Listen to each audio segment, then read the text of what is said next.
Ladies and gentlemen, welcome back to the channel. We need to get into what in the world's going on with AMC stock. What you seen yesterday was AMC did close above $7 per share.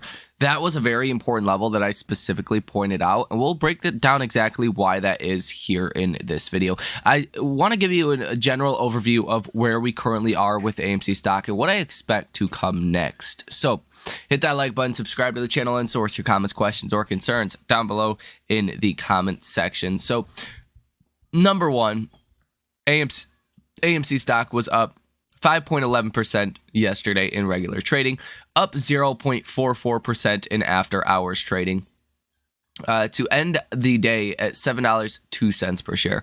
I said $7 per share was very important because that's where our prior levels of support were, really in the $7 range.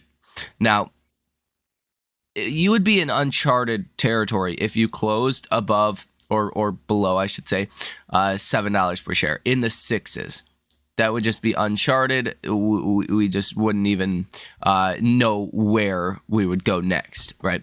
You could see big sell-offs under $7 per share, because that would mean literally everyone who's ever bought AMC stock was down in their positions. And that would just mean, heading into the end of this year, that tax loss harvesting could be even worse for a stock like AMC. So you did close above $7 per share. That is good news at $7.02 per share. You did see a good thrust of the RSI. The RSI went from about 29 to 33.5 just in a one-day span. So that is pretty good as well. That's a good sign that shows that the velocity of this rally was very strong with AMC stock as of yesterday. Now, let's look at some of the option activity. Let's look at some of the short data here as well. So first things first, we'll look at the option activity. And yesterday, you had two orders totaling $146,000 with a positive order value of 57%. If you look at retail as well, volume on the call side, 68%. Volume on the put side, about 32%. So even retail investors looking very strong and just overall positive on AMC stock yesterday. Now, if we take a look at the short positions here for AMC stock, short interest of free float at 9.14%, $126.38 million worth of short positions.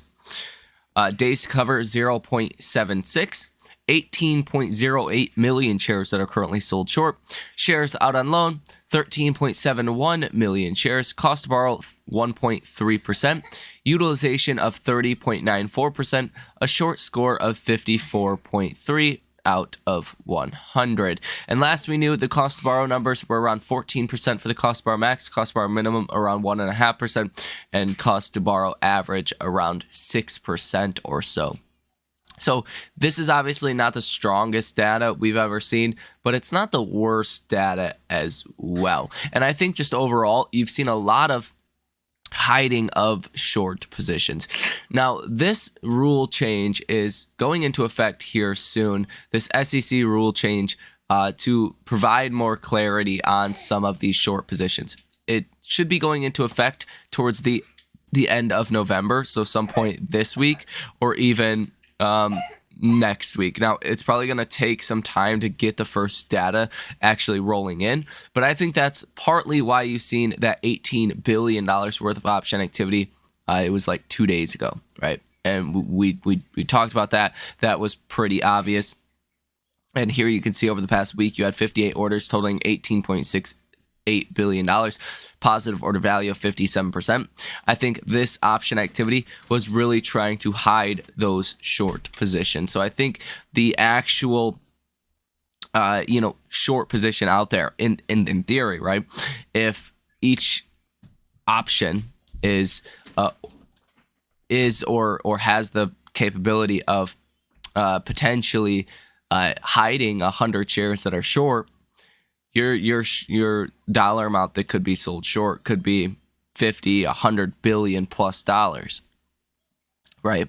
So you could have a massive short position. AMC stock could be well over 100% short if those options that we seen a couple of days ago were actually hedge funds, institutions trying to cover up those short positions.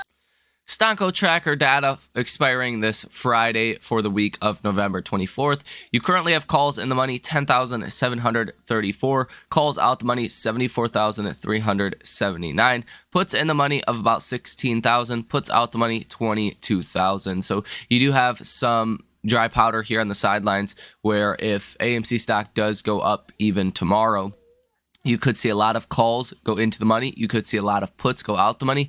That could be some extreme buying pressure on AMC stock. That is a possibility, not something I would hold my breath for. That would be like a mega bounce, right? We've talked about those before. That is a possibility, but I would say probably not the most probable outcome here. But what we did see yesterday was a very strong rally. AMC did well outpace the broader markets. And I really think if we were to boil that down, why that happened is AMC stock was extremely oversold from these dilution fears. And you did see a lot of hedge funds and institutions over the past couple of days really trying to hide those short positions. That is something that I firmly will stand on. Now, I'm not a hedge fund. I'm not a financial advisor. I'm not a fortune teller. I'm not an institutional investor. I don't have insight into what is actually going on. I'm not a prime broker. But that would be my best guess on what has been happening over the past couple of days. It's a rush to hide a lot of those short positions. Just my personal opinion. I have no way to prove that, but that's just what I think. Now, for today, you're not getting a whole bunch of data that is important, but you are going to get some data from Japan coming out at 6:30 p.m. today. That is the inflation rate year over year and month over month. A lot of their inflationary data comes out, and Japan has actually been seeing some inflation, which is very different from what we've seen for the past 50 years for Japan. The inflation rate month over month is expected at 0.4%. Now, the higher their inflation rate is, the more pressure is going to be on their central bank to raise rates. And Japan is the largest holder of U.S. Treasuries, or foreign holder of U.S. Treasuries. A lot of people think China owns the U.S. No. Japan owns the U.S. So if Japan is seeing high inflation rates, they're going to need to raise rates, and that puts pressure on, the Japanese government, Japanese firms that own U.S. Treasuries, and they might actually, start to sell U.S. Treasuries and take that money elsewhere into Japan, and that would put upward pressure on the yields, right? That could help push yields higher. What we've seen recently is yields have been falling. For your 10-year Treasury, you're now at 4.40%. That's down a lot from that high of about 5% towards the end of October. So this has been a big story why stocks have been rallying so hard as of lately. And Japan could be very important for how treasuries trade tomorrow. But that's interesting. And that's probably a good segue for this. Stocks are trading tomorrow. Treasuries are not trading tomorrow. But I do believe treasury futures will be open for at least a couple of hours tomorrow. So we'll have somewhat of an idea of what treasuries are doing, but we won't be able to trade them, second by second or minute by minute or to that closely of an extent the markets usually do. Usually, as of lately, stocks and treasuries have been very much inversely correlated, right? So if treasuries yields start to go higher, stocks start to go lower on an intraday basis, exactly when it happens.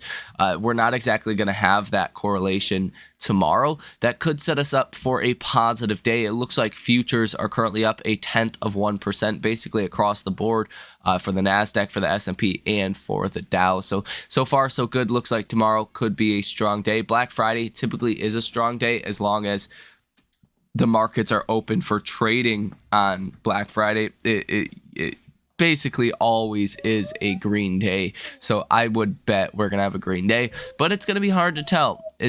I think it's going to be hard to have a big green day without treasuries open for trading. Now, coming tomorrow, You are going to get S&P Global Composite PMI. You're expecting that at 50.6. Anything under 50 is contractionary. S&P Global Manufacturing PMI, you're expecting that at 49.8. And Global Services PMI, expecting that at 50.4. That is all of your economic data tomorrow that will move markets. So I think you want to be watching that. That comes out at 9:45 in the morning tomorrow.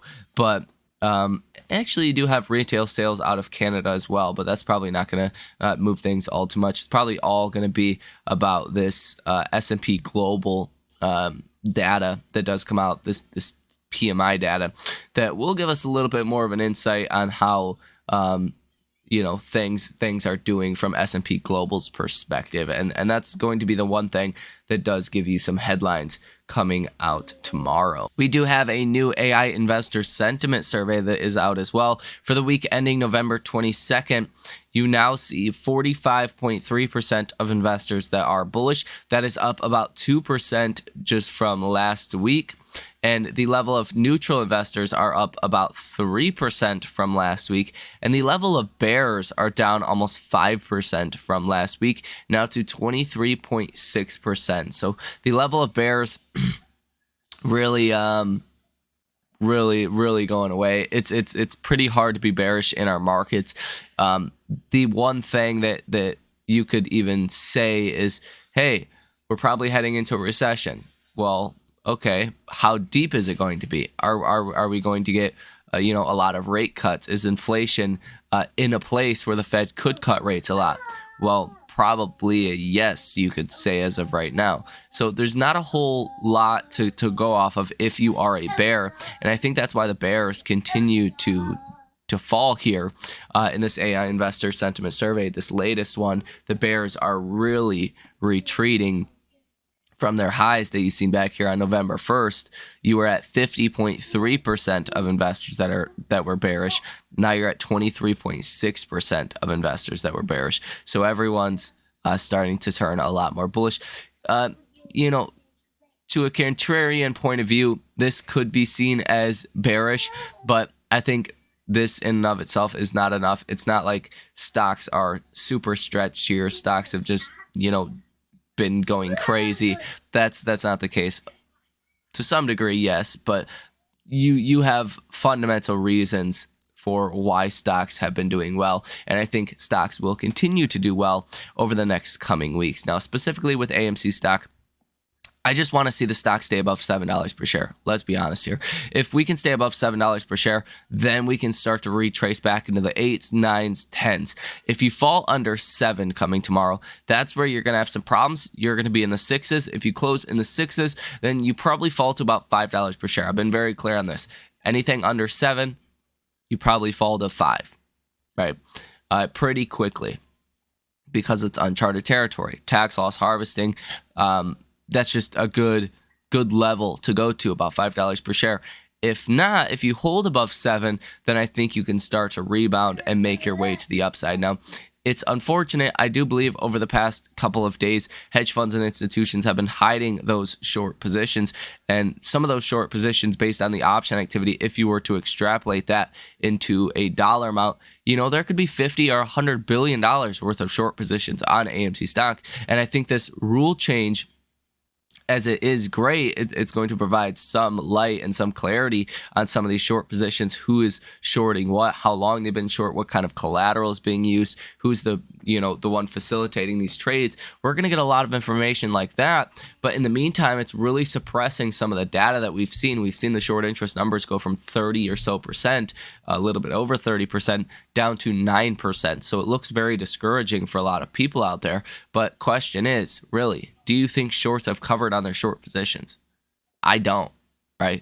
I think there could be a lot of short positions out there, 50 billion in short positions, potentially. When the flow on AMC is 1.5 billion, that is many, many times the flow over again that could be sold short, right? And I think they're just hiding their short positions, as simple as that. They're going to let you see some of them, so it looks like AMC is somewhat shorted, but they're not going to, hold their entire short positions.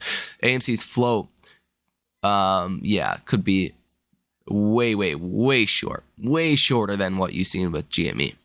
That's a possibility. You got to be prepared for that.